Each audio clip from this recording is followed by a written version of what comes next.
Today, the beautiful mother-daughter duo, Blythe Daniel and Dr. Helen McIntosh are here with us. Welcome. So glad that you're here. Can you just tell us a little bit about yourselves, what life looks like, a normal day, what you enjoy doing, what makes you smile, just so we can all get to know both of you a little bit better? Thank you so much for having us, Candace. I'm Blythe Daniel, and I'm the daughter, and I have two daughters and a son that range in ages of 12 and 14. So we have twins that are 12. So our daily is pretty full with the activities of our kids and the needs that they have. I remember when I was a young mom, people would say, this is when they need you the most physically, but then when they get to be teenagers, they need you the most emotionally. And I'm seeing that to be true, just as our kids are getting older and doing more on their own, but certainly needing mom and dad to just help them, even just be a voice that can amplify what they're experiencing or edify them and encourage them. So that's what we are living in Colorado Springs, and both my husband and I are involved in different types of ministry, and I work with authors, as you know. That's how you and I met, Candace, was through talking about books and authors. So that's a little bit about me, and I'm so honored to be here with my dear precious mom, and I'll let her share a little bit about her. Oh, I love being her mom.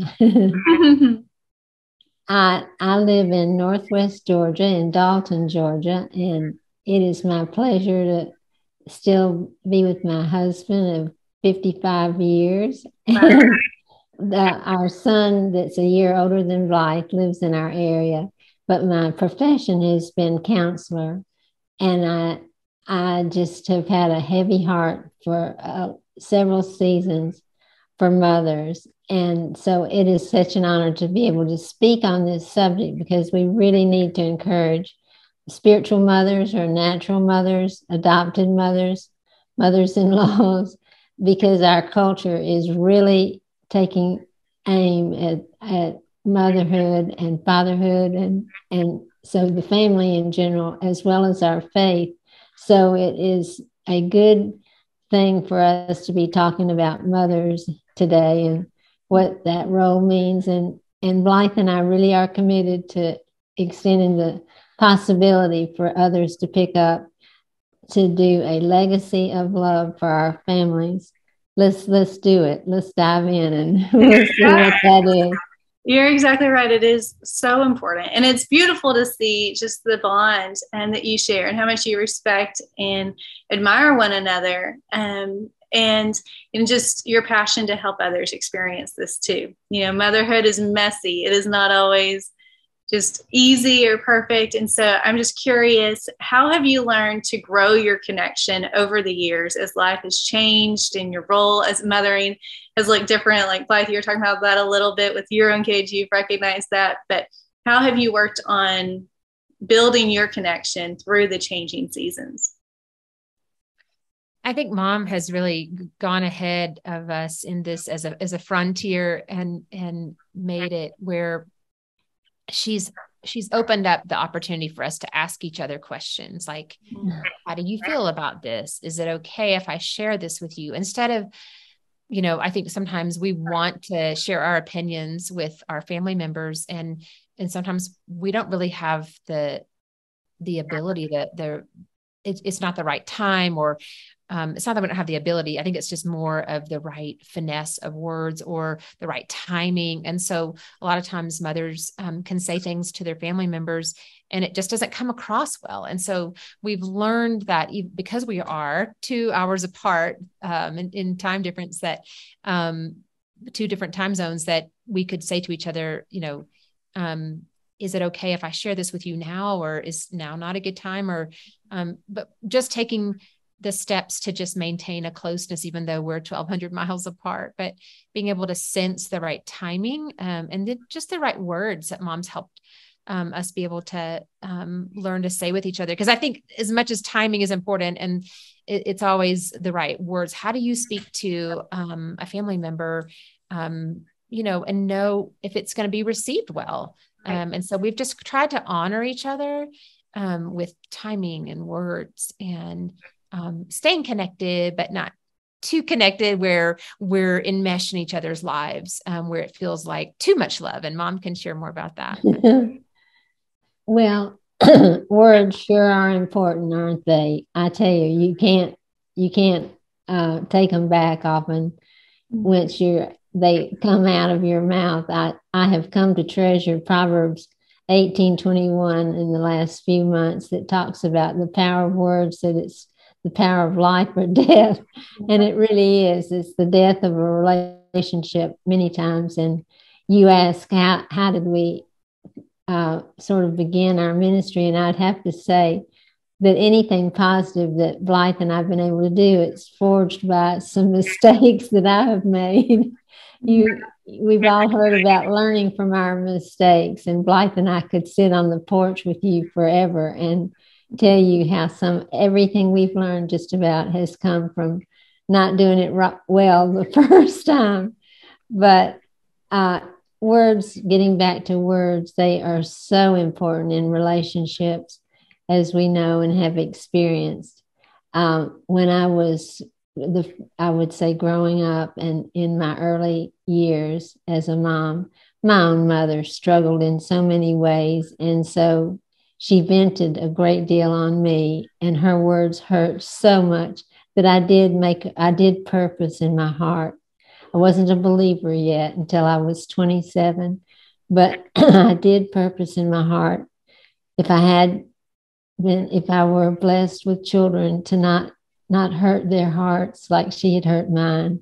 So I have loved studying words, and Blythe and I love this new little book that we have given to the world, shall we say. And it's a book, it's called a gift book, and it's cherished words for your heart is the subtitle. It's called I Love You, Mom. And those are great words to say, aren't they? Well, and I think it's cool to hear you talk about the power of words and why you wanted to write this, because so often we don't feel like we have the words to say to our mom, and even for me, like my natural love language is not necessarily words of affirmation. I'm more quality time.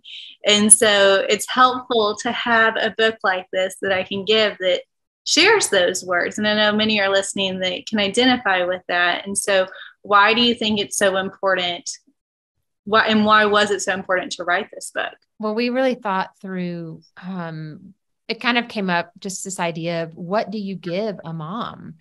She has all the things that moms typically get on any given, celebration. But what does she maybe need the most would be words of affirmation, or word gifts, we wanted to call it.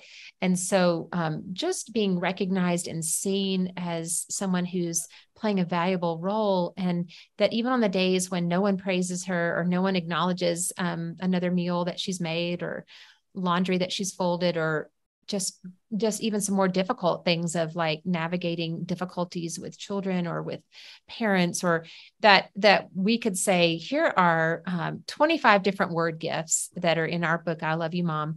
And each one corresponds to a scripture and a theme that's a word gift. So something like, you are abundant, you are, you are a blessing.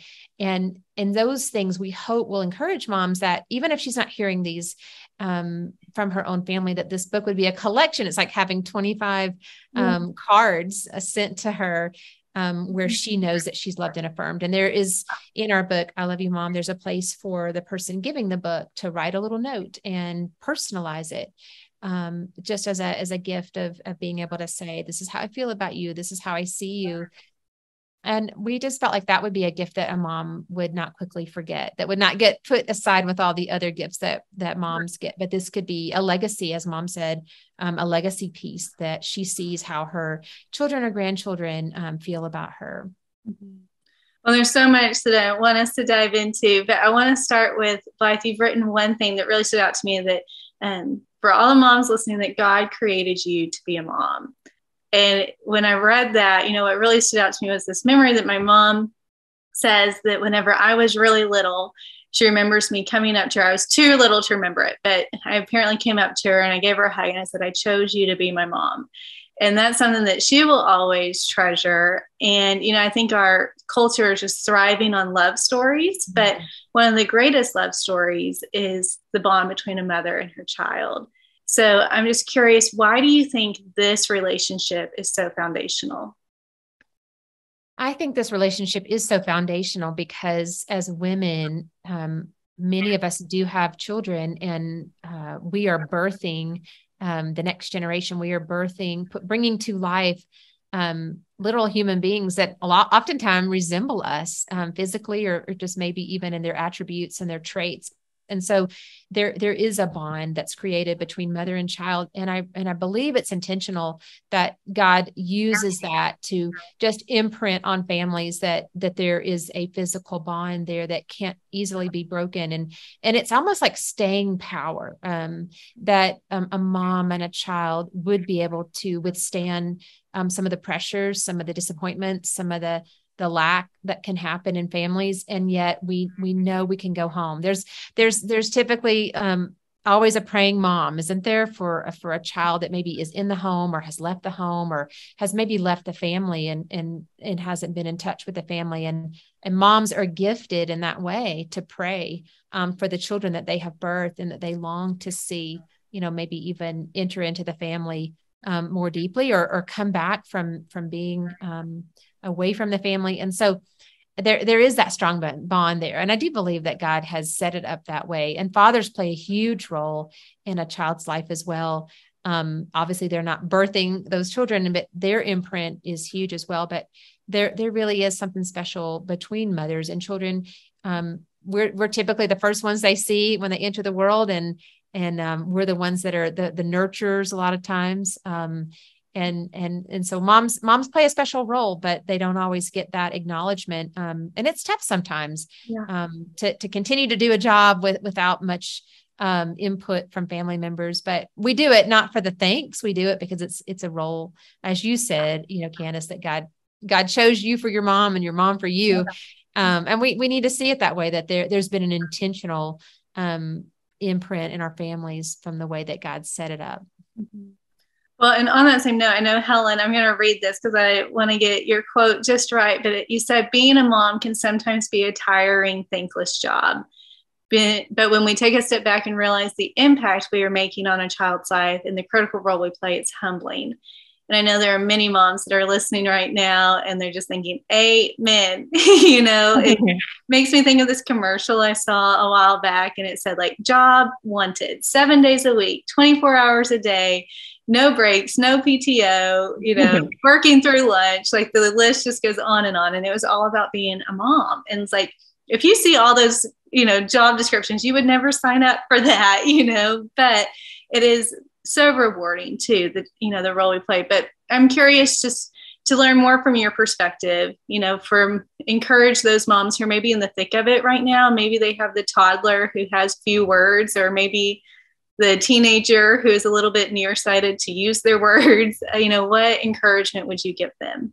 Oh, goodness. Thank you, Candace. I would like to please say, keep going. That please don't stay discouraged. If you feel discouraged and you really do need help, reach out to someone that's safe for you emotionally. There is no greater honor really than to be a mother. And I've been reading a lot extra. I have read about attachment disorders for decades and decades as a counselor, but there's a lot of new information about that online, and it would be interesting reading for some that don't know the power of attachment, but it is very significant. And it's just startling how so many moms have really realized how important it is. And I want to speak to the brokenness that is showing up in families. Blythe and I are very aware of the brokenness that comes to mothers and daughters.